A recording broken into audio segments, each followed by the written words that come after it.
Welcome! Welcome. I'm John Halcyon Styn, and it is such a treat to spend this moment with you. Today's topic is saying thank you. And I know we talk about gratitude a lot here, and I wanted to make a distinction between a practice of gratitude and an expression of gratitude. Thinking about your blessings versus specifically saying thank you. And specifically saying thank you to people, to individuals. I had the incredible gift and joy in the last couple weeks of being able to say thank you either in email or in person to some of the people who have made the most significant impact on my life and my path. Jacob Glass is a teacher that I used to see lectures of, and I got to send him a note with appreciation. I got to meet Byron Katie, a very influential teacher on me in her books and videos, and I got to meet her and say thank you and look in her eyes. And just this weekend, I finally tracked down my first grade through fourth grade Aikido teacher, and we connected online, and then we had coffee, and I was able to look into his eyes and say thank you. And those are massive, grand examples of thank you. But I think all thank yous, all expressions of gratitude that are heartfelt and sincere and genuine are meaningful and profound. So if you are, saying thank you in response as you grab your coffee and you're not really thinking about it, just kind of like instinctively, Marco Polo, then it's not what I'm talking about. What I'm talking about is when you actually are present, address another person, and let them know that whatever they did, said, stood for,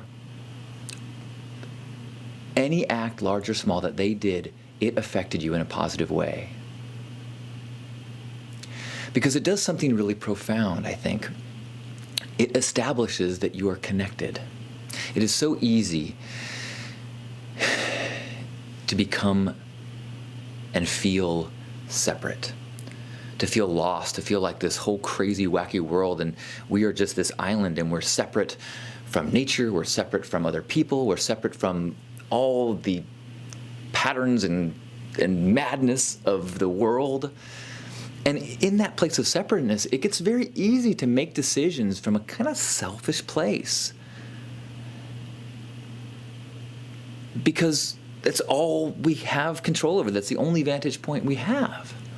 And that is a very depressing place. There's a despair that comes when you feel totally separate, when you feel like you have no meaning, when you feel like what you do doesn't really matter. And the celebrity culture we have, and this focus on media and consuming, it all makes it worse. It makes it farther and farther, the gaps between our self-identity and our sense of connection and our sense of purpose, our sense of meaning. But a thank you, an expression of gratitude, is the antidote to that. Because when you express sincere gratitude and say thank you to somebody, what you're saying is, I am feeling you. Who I am is impacted by you. Therefore, who you are is not defined by the boundary of your skin. It's not even defined by the boundary of your years that you're alive. I feel like I am impacted and still feeling and still embodying aspects of my grandfather who passed in 2007. And the reality is we all are impacted by everyone we ever meet. I know the butterfly wing affecting far-off storms is kind of a physics, quirk, but it's very real when you think about it in these terms. And when you think about it like that, and when you think about being thanked and thanking in both directions, if someone thanks you, they're waking you up and shaking you and saying, we are connected. What you do matters. And when you say it to someone else, the same thing. You are turning up the volume, you're amplifying, you're making visible this web, this blanket that connects us all. And from that place, From that recognition that large and small acts are felt by others, are rippling, then you have no choice but to see meaning in your world. You cannot stay in an island mentality. You cannot act selfishly. It's impossible to act only on yourself because your circle of influence has no boundaries.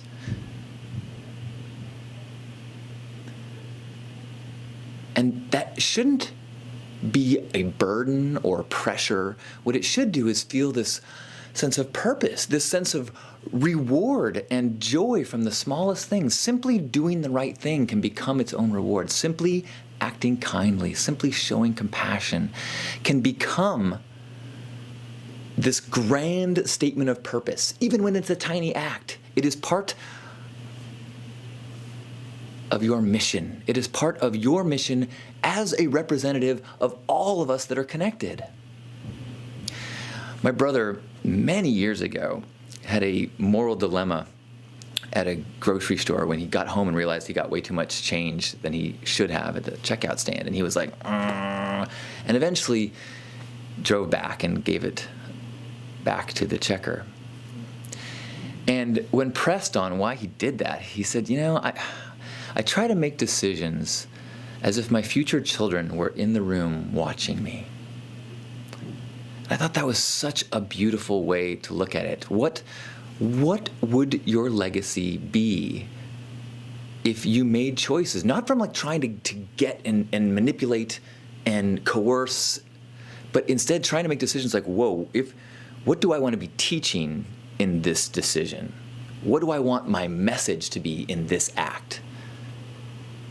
Not just in the huge decisions of your life, but in the small ones too.